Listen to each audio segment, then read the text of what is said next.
All right, so for our knee on the belly A game series, I want to make sure first that my shin is across the belly rather than having my knee on the center line. The knee on the center line gives more pressure, which is good when I want it. But as far as maintaining knee on the belly, I want to make sure my shin is across the belly and that I'm controlling his mechanics with my hands. So I like to put my hand on the mat by the hip and then a hand thumb in on the lapel right here. All right, I'm kind of using this forearm to turn his chin out so that he's facing away from me. This makes it very difficult for him to shrimp in the first place. All right, so as I'm riding the position here, I'm trying to pay attention to what he's doing to escape. If he's feeling a little bit of pressure from the shin and his hands start to go down low towards the leg at all, in that scenario, I can go for the cross grip on the lapel. So I'll get the cross grip on the lapel. This is one of the grips that I'm trying to get here, all right? Now, as I'm ready for him to try to escape, I'm going to put my knee on the center line, push and pull to create pressure so that he'll shrimp out. And as he shrimps out, I'm going to turn this way real fast. Go once here again. You'll notice how I'm going to sprawl out and I'm going to bump shoulders with him. That's going to stop his movement right here. Meanwhile, my free hand is going to come around the head, slide along the jawline, turning his chin down towards the choke arm as we latch onto the shoulder. And now I'm going to transfer all my weight from my shoulder to his neck as I roll and go for the cross choke. In that same scenario, so what if we go here again, he shrimps out. What if he blocks my elbow? What if he maybe secures half guard? So in this scenario, look, I'm just gonna pass my top arm over the head. I'm gonna lay my lat and rib cage along the jawline.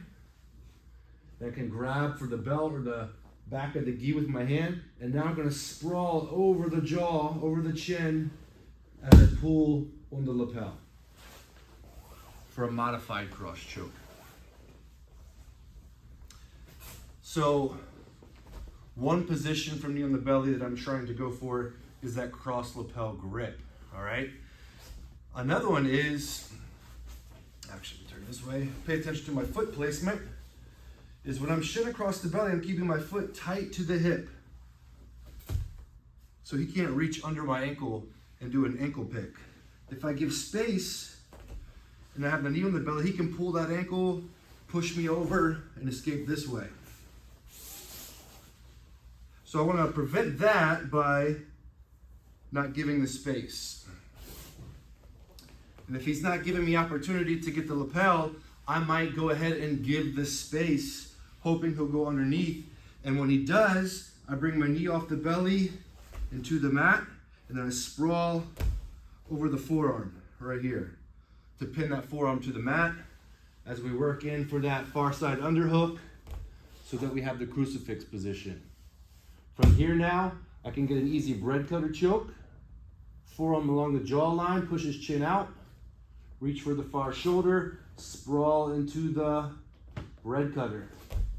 But what if, as I go for that, he's tucking his chin, making this difficult? Look, now I go thumb in the lapel. I'm going to angle off at about a 45-degree angle, step over the head and use my inner thigh to start pushing his chin away as I pull on the lapel to get the step over choke. So far we have option one is if his hands are down towards my legs, cross lapel grip, all right? Option two, if he goes under my ankle, shin on the bicep. Option three is when I'm putting knee on the belly pressure. You know, I'm going to go ahead and move from the shin once again to the center line, put that knee on the belly pressure so he pushes on my knee and I get that far side underhook, pulling him up to a side. So now I can go for the overhead Kimura.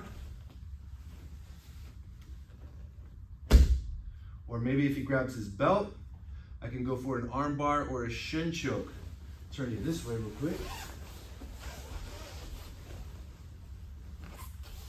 if he grabs his belt, I can trap his hand to the belt, step around the head, get a lapel grip, shin behind the neck, and then use my weight to choke him here. Or maybe you would prefer the arm bar. Step up, sit back, and now I'm gonna roll my figure 4 grip, my Kimura grip, to put pressure on the bicep as we lean back, and then we take the arm bar. So just for me personally, those are my top 3 go-tos for knee on the belly. I'm trying to get a good knee on the belly ride position so that it's difficult for him to get out, and then start presenting opportunities to get out, or presenting pressure that forces him to want to get out, but that way he's falling into my traps. All right, so I'm trying to either get that cross lapel grip, I'm trying to get the shin on the bicep position when he goes under my ankle,